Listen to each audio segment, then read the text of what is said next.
The autumn festival on New Eden was the happiest day of the year. Families gathered in the central square under strings of golden lights. Children ran between the food stalls, their laughter filling the cool evening air. Parents watched with tired smiles as their sons and daughters played games and chased each other through the crowds. Linda Cole stood near the fountain, holding a cup of warm cider.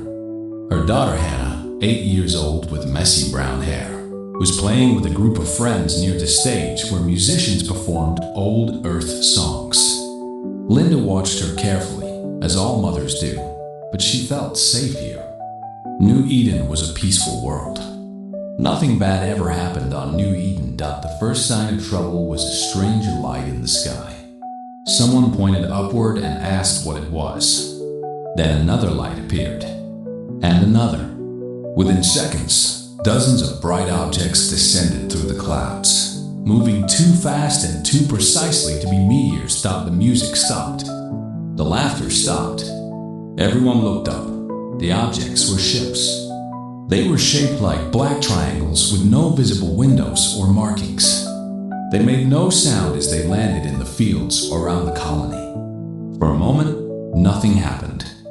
The colonists had frozen, unsure whether to run or stay. Then the doors opened. The creatures that emerged were tall and thin, with gray skin and forearms. Their faces had no expression, just flat features and small dark eyes. They wore black armor and carried weapons that glowed with blue light. They moved with terrible purpose, spreading out through the festival grounds in perfect formation. The screaming began when they started taking the children. Linda saw it happen. One of the creatures grabbed a boy near the fountain and pressed something against his neck. The boy went limp instantly. The creature handed him to another, who carried him toward the ships.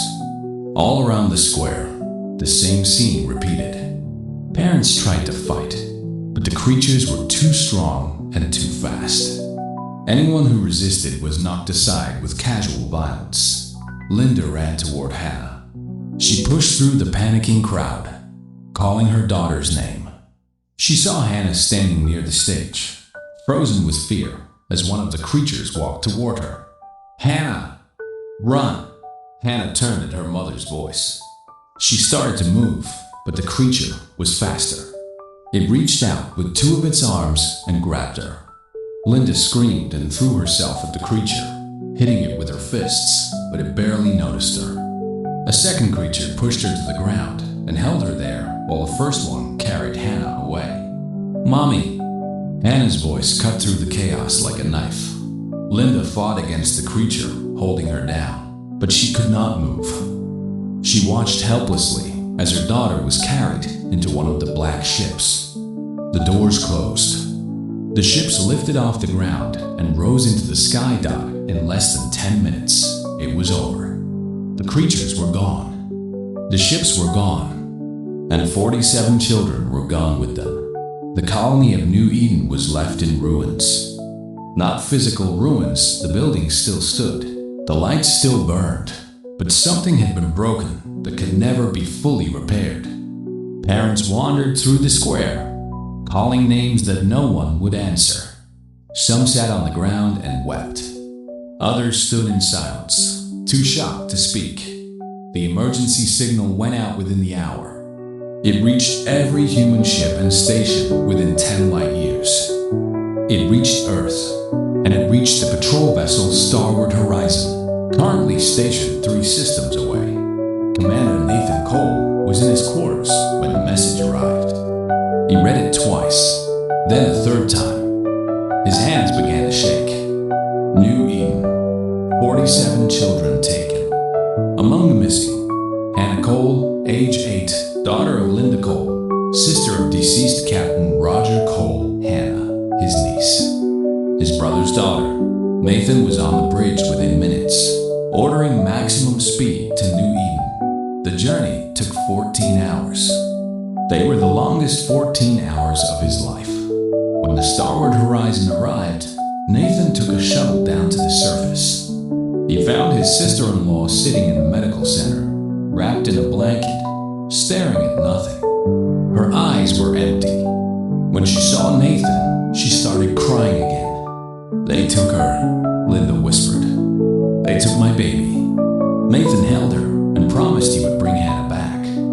He did not know if he could keep that promise, but he made it anyway. Dr. Laura Bennett, the ship's medical officer, examined the scene with a team of specialists.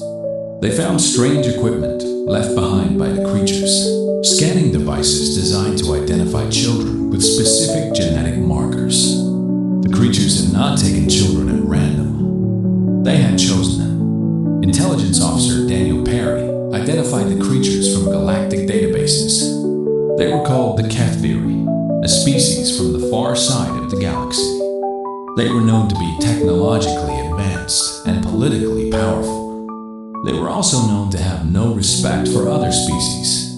Ambassador Patricia Vance contacted the Galactic Council immediately. She demanded action. She demanded justice. The council responded with words of sympathy and promises of investigation. They explained that the HFY were a sovereign species and that proper procedures must be followed. These things took time. How much time? Vance asked. "Several months," the council representative replied. "Perhaps a year." "Our children do not have a year," Vance said coldly. "Humanity will not wait for your paperwork while our children suffer." The council warned against taking unilateral action. They spoke of diplomatic consequences and galactic law. Vance ended the transmission without responding. That night, Nathan stood alone on the observation deck of the starboard horizon.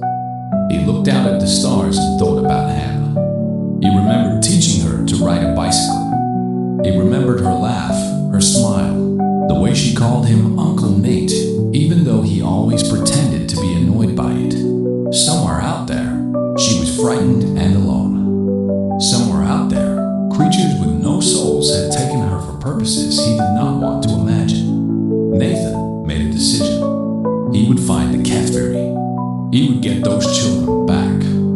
And if anyone tried to stop him, he would go through them. The next morning, Perry came to Nathan with new information. He had intercepted a HFY transmission. The children were being taken to a research station for something called biological harvesting. Nathan felt something cold settle in his chest. It was not fear. It was not grief. It was something older and darker, something that humanity had carried since the first parent lost the first child. It was rage. "Set a course," Nathan ordered. "We're going hunting." The starboard horizon moved through space like a predator following a blood trail. For 3 days, they tracked the HFY ships through jump points and trade routes that most species avoided. The trail led them deeper into unexplored territory, far from any friendly port or allied station. Nathan barely slept. He spent his hours on the bridge, watching the navigation displays, waiting for any sign of their quarry. Dr. Bennett worried about him, but she understood. Everyone on the ship understood. This was not just a mission. This was personal. On the 4th day, Daniel Perry called Nathan to the intelligence center. The young officer looked tired but excited. He had been working without rest, decoding HFY communications intercepted from relay stations along their route. "I found something," Perry said. He pulled up a translation on his screen. The HFY have been doing this for centuries. They call it collection. They take young members of other species and use them for medical research. Nathan felt his stomach turn. What kind of research? Their species is dying. Something in their genetics is breaking down. They live shorter lives with each generation. They believe that young specimens from certain species contain regenerative cells that can slow or reverse the process. Specimens. Nathan repeated the word with disgust. That's how they see other species, as resources to be harvested. Perry pulled up more data. They've done this to at least 30 different species over the past 500 years. None of them ever fought back. Why not? Because the Kethveri are powerful. They have advanced weapons, strong fleets, and connections in the Galactic Council. The species they target are usually weak or isolated. They choose their victims carefully. Perry paused. I don't think they expected humans to be different. Nathan allowed himself a grim smile. Then they made a mistake. The Starward Horizon continued its pursuit. They passed through systems that had never seen human ships. They received warnings from local species to turn back, to leave the Kethveri alone, to accept their loss and go home. Nathan ignored them all. On the sixth day, they encountered a Kethveri patrol 2 warships guarding a jump point that led deeper into Kethveri territory. The alien ships immediately moved to intercept, broadcasting warnings in their harsh language. They're telling us to surrender, Perry translated. They say we are trespassing in sovereign space. Nathan looked at the tactical display. The Kethveri ships were fast and well armed. A smart commander might have retreated to wait for reinforcements. Nathan was not feeling smart. He was feeling angry. Battle stations, he ordered. All weapons ready. The fight was short but brutal. Human ships were not as advanced as Kethveri vessels, but human crews trained harder and fought meaner. The Starward Horizon took damage to its outer hull, but both Kethveri ships were destroyed within 20 minutes. One escape pod was recovered from the wreckage. Inside was a Kethveri officer, badly wounded but alive. Nathan ordered him brought to the medical bay and kept under guard. Dr. Bennett treated the alien's injuries. Though Nathan could see how much it cost her to help a creature whose species had taken children for torture. When the Kethveri officer was stable, Nathan went to speak with him. The alien looked at Nathan with its small, dark eyes. There was no fear in them, only contempt. You cannot stop what has begun, the Kethveri said through a translation device. The specimens are being processed. By the time you find them, there will be nothing left to rescue. Nathan grabbed the alien by its throat. The guards moved to stop him, but he waved them back. Where are they? The Kethveri made a sound that might have been laughter. Do you think I will tell you? Do you think I fear death? I think you fear pain, Nathan said quietly. And I think you fear what my species will do when we find out what you've done to our children. The Kethveri's contempt flickered for just a moment. You are alone. One ship, one crew. The Dominion has thousands of warships. You cannot fight us. No one can fight us. People keep saying that, Nathan said. I keep proving them wrong. He released the alien and stepped back. Put him in a cell. Maybe he'll feel like talking later. The Starward Horizon pushed forward. They were deep in enemy territory now, surrounded by hostile space with no allies and no support. The smart move would be to turn back and report their findings to Earth. Let the military handle it. Let the diplomats negotiate. But every hour they waited was another hour those children spent in the hands of monsters. On the 8th day, they received an unexpected visitor. A small diplomatic shuttle appeared on their sensors, requesting permission to dock. It carried Ambassador Uran, a representative of the Galactic Council from a neutral species called the Val. Uran was short and round, with blue skin and large golden eyes. He spoke softly and moved carefully, like someone who had spent his life avoiding conflict. Commander Cole, Uran said when they met in the conference room, I have been sent to urge you to stop this pursuit. The Galactic Council is deeply concerned about the escalating situation. The escalating situation, Nathan repeated. You mean the kidnapping and torture of children? Uran shifted uncomfortably. The Council acknowledges that the Kethveri actions were regrettable. However, diplomatic channels exist to address such grievances. Military action will only make things worse. Diplomatic channels take months. Those children don't have months. Commander, please understand. The Cathveri have never faced consequences for their actions because no species has been willing to challenge them. They are too powerful, too connected. Euron leaned forward. If you continue this course, you will start a war that humanity cannot win. Nathan stood and walked to the window. He looked out at the stars, thinking about Hannah, thinking about all 47 children alone and afraid. Ambassador, he said finally, the Cathveri have never faced humanity. They don't know what we're capable of when someone hurts our children. They don't know that we will burn down the galaxy itself to protect them. That is exactly what the Council fears. Nathan turned back to face Euron. Good. Maybe fear will teach them what diplomacy couldn't. Euron left the ship an hour later. His mission failed. Nathan watched the shuttle disappear into the darkness, then turned to his crew. We found them, Perry reported. Long-range sensors have located a research station orbiting a gas giant 12 hours away. I'm reading 47 human life signs. 47. All of them still alive. Still waiting to be saved. Nathan took a deep breath. Sergeant Gray, prepare your Marines. We're going in.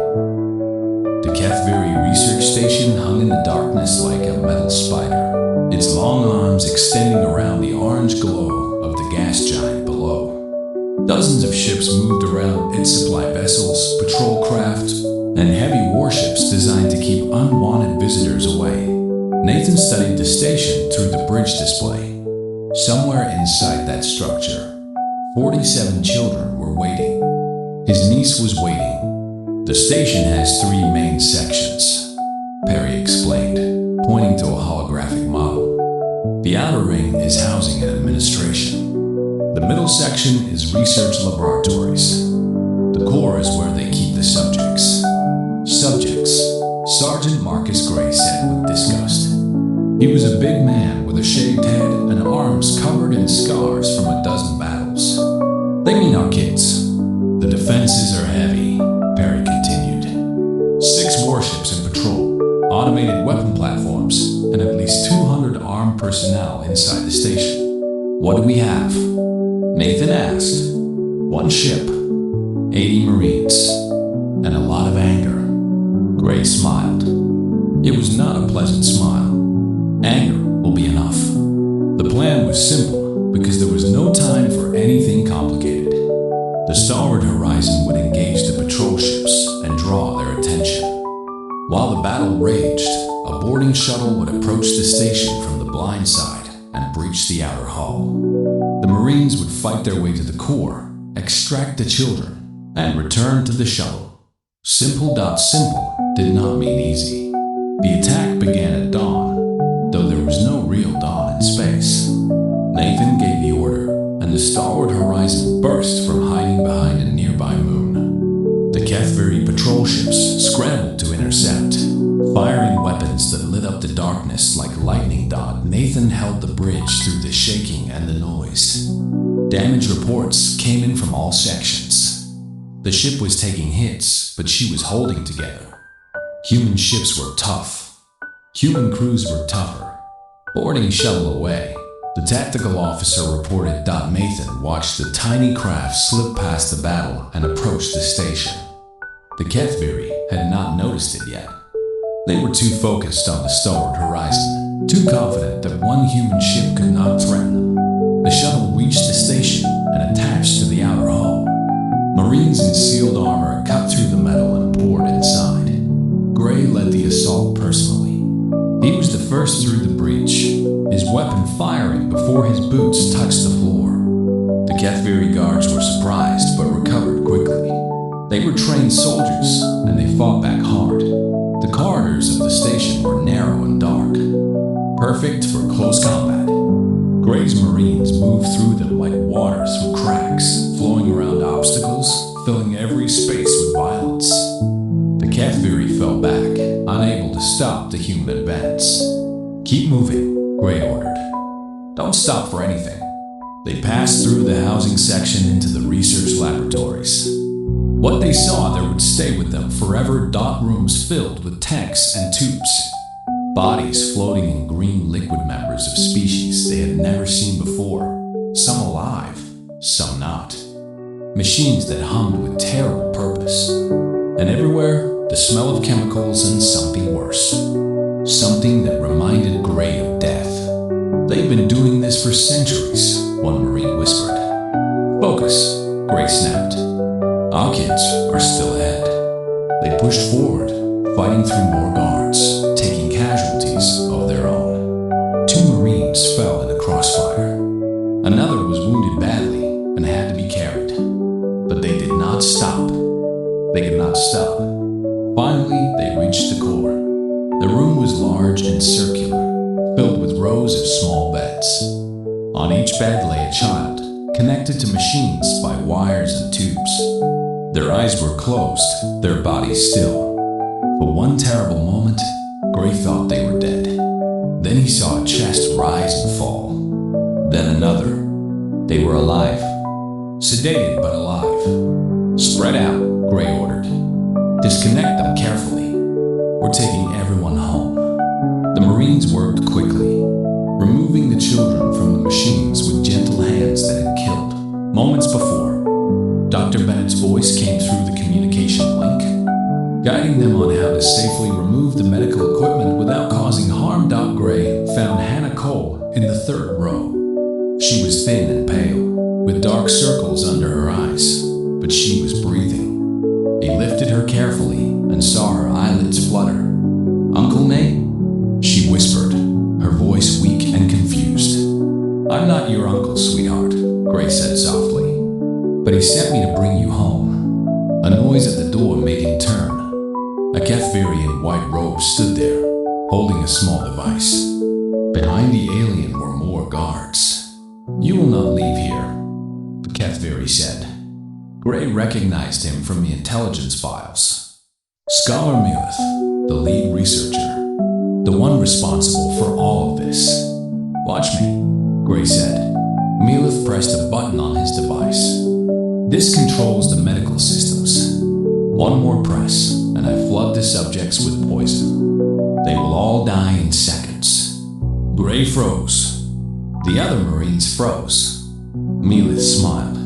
If that expression could be called a smile on a face so alien. "Put down your weapons. Surrender yourselves.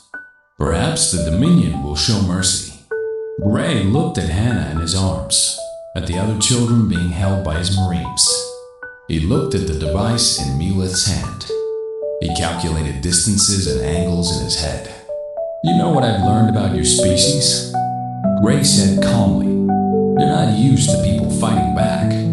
You've spent so long preying on the weak that you've forgotten what the strong look like." Milith's smile faltered. Gray moved. In one smooth motion, he passed Hannah to the Marine beside him, drew his sidearm, and fired. The shot crossed the room in a heartbeat and struck Milith's hand, destroying the device and 3 of his fingers. Milith screamed. Gray crossed the distance before the scream ended and put his second shot through the alien's head. The guards opened fire, but the Marines were ready. The battle in the core lasted less than a minute. When it was over, every Kethviri was dead, and every child was safe. All children secured, Gray reported to the starboard horizon. Returning to the shuttle now, the escape was chaos. More Kethviri forces arrived, led by Commander Thelix himself. Fighting erupted throughout the station as the Marines retreated with their precious cargo. The starboard horizon took heavy damage covering their escape, but they made it. The shuttle launched from the station moments before Nathan ordered a full barrage that tore the facility apart. The research station exploded in a ball of white fire, taking its secrets and its horrors with it. On the shuttle, surrounded by sleeping children, Gray allowed himself to breathe. They had done it. They had brought them home. The children of New Eden returned home as heroes, though they did not feel like heroes. They felt tired and scared and confused. Dr. Bennett worked with them day and night, helping their bodies heal from what had been done to them. The wounds in their minds would take longer. Hannah Cole, was reunited with her mother in a small room at the New Eden Medical Center. Linda held her daughter and cried until there were no tears left. Nathan watched from the doorway, feeling something tight in his chest finally begin to loosen. But the story was not over.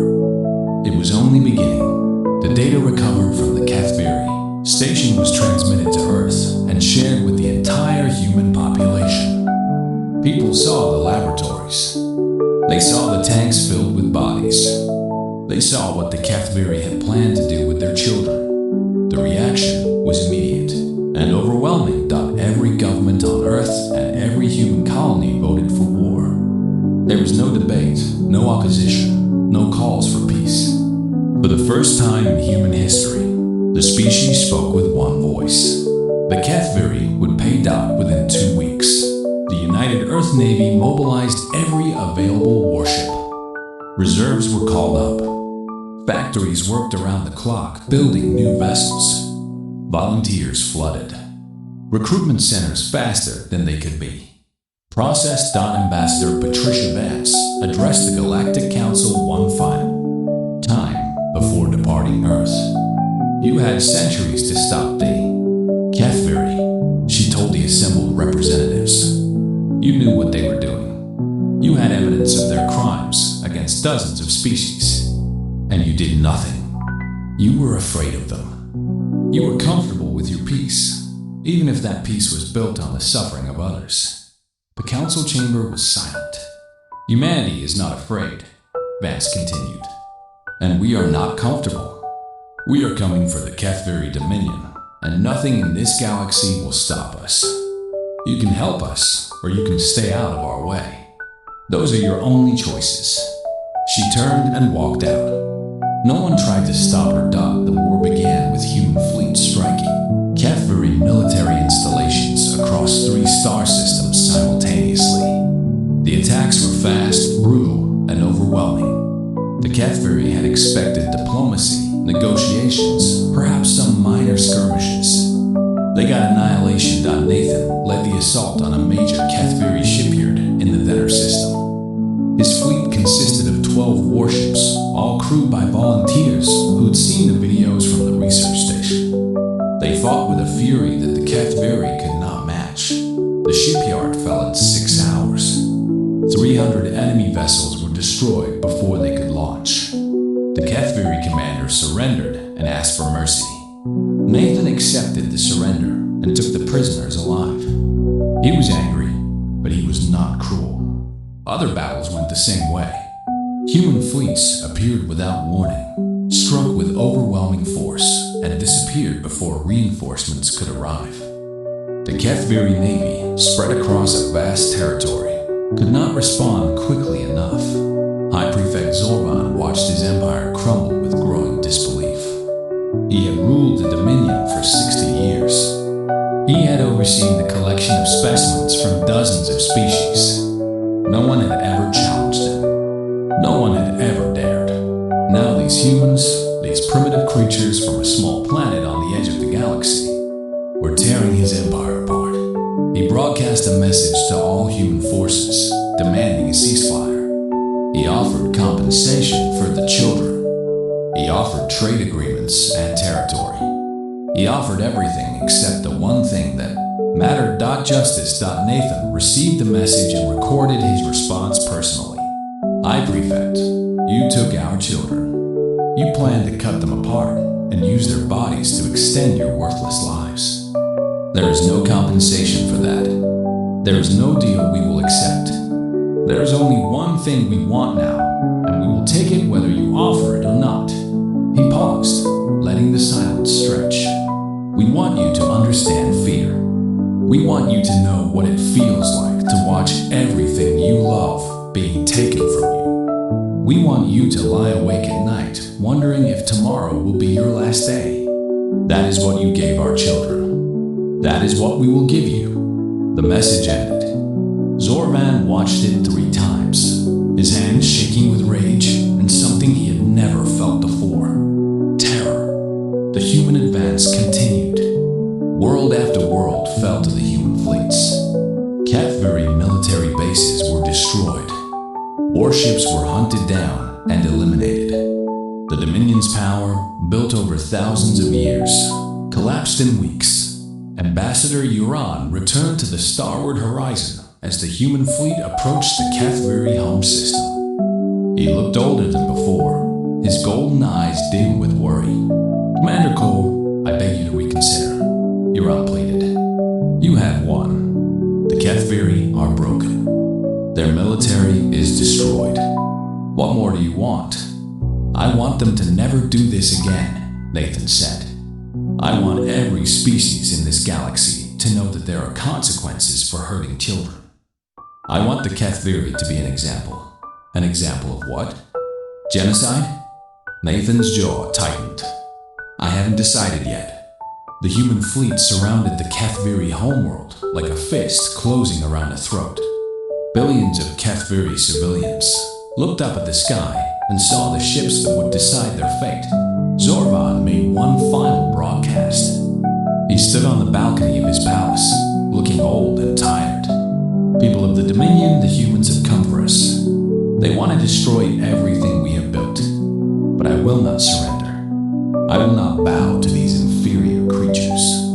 If they want our world, they will have to take it from our corpses." He raised his hand, and weapons platforms across the planet powered up. "We will take every human ship with us. We will make them bleed for every meter of our soil. We will." The broadcast cut off. Across the planet, Cathveri citizens looked at each other in silence. They looked at their children. They thought about what had brought them to this moment, and slowly, one by one, they began to refuse. Nathan received a new transmission. It was not from Zorvan.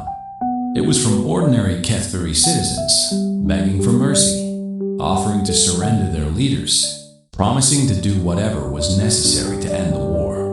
He looked at the message for a long time. Then he looked at a photograph he kept on his desk. Hannah, smiling, healthy, alive. She had sent him a message that morning. All the children of New Eden had signed it. It said only 4 words: "Remember who you are." Nathan closed his eyes and made a decision. The surrender came at dawn on the Cathveri homeworld. Not from High Prefect Zorvan, who locked himself in his palace and refused to speak, but from the people themselves. Military officers laid down their weapons. Government officials opened the doors to their buildings.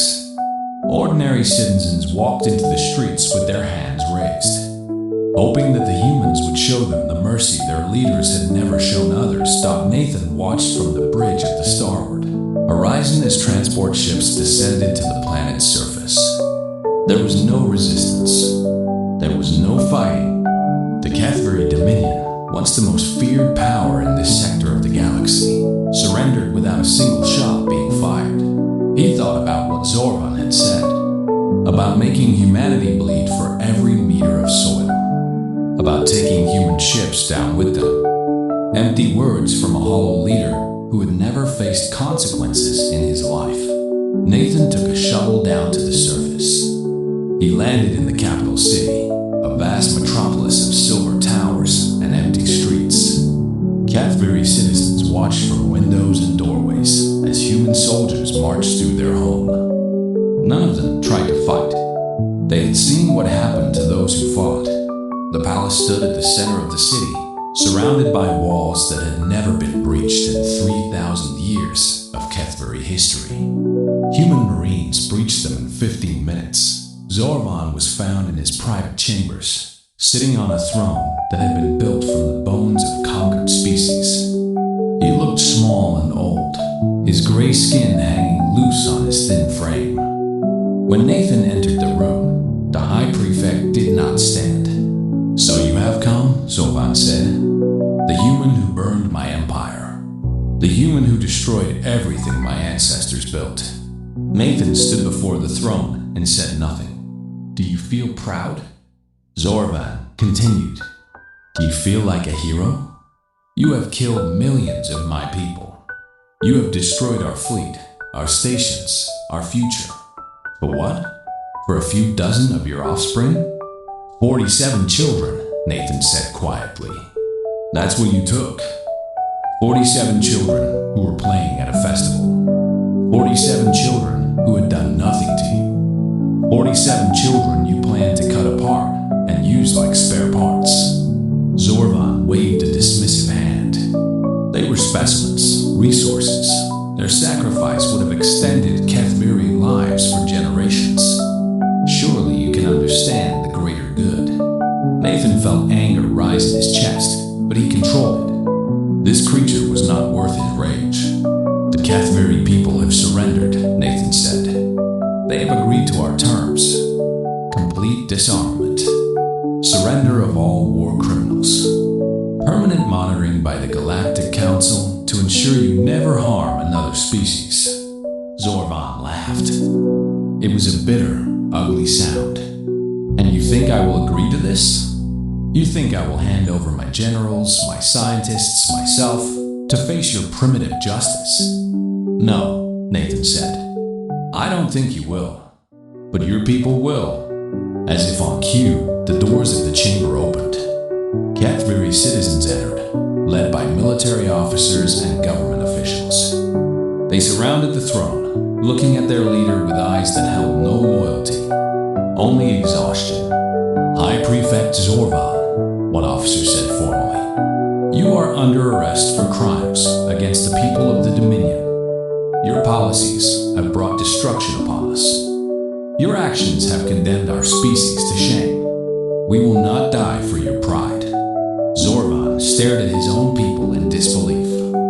You would betray me? After everything I have done for you? You did nothing for us, the officer replied. You did everything for yourself. And now it is over. Guards took Zorvan from his throne and placed restraints on his forearms. He struggled and shouted, but no one listened. The most powerful being in the Dominion was dragged away like a common criminal. The trials lasted 3 months. Zorvan, Mila's surviving colleagues, military commanders who had participated in the collections, scientists who had experimented on children of other species, all of them faced judgment. The evidence against them was overwhelming. The verdicts were unanimous. They were executed on the same day, in the same plaza where Zorvan had once celebrated his victories. Species from across the galaxy watched the broadcast. Many of them had lost children to the Kethviri. Many of them wept out Ambassador Vance addressed the Galactic Council one final time as the executions ended. The Kethviri Dominion is dissolved, she announced. The Kethviri people will rebuild under new leadership, with permanent oversight to ensure they never return to their old ways. Their military will be reduced to a defensive force only.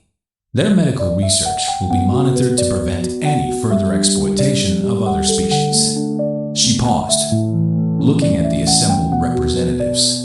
Humanity did what this council was too afraid to do for centuries. We stopped the Kethviri. We brought them to justice.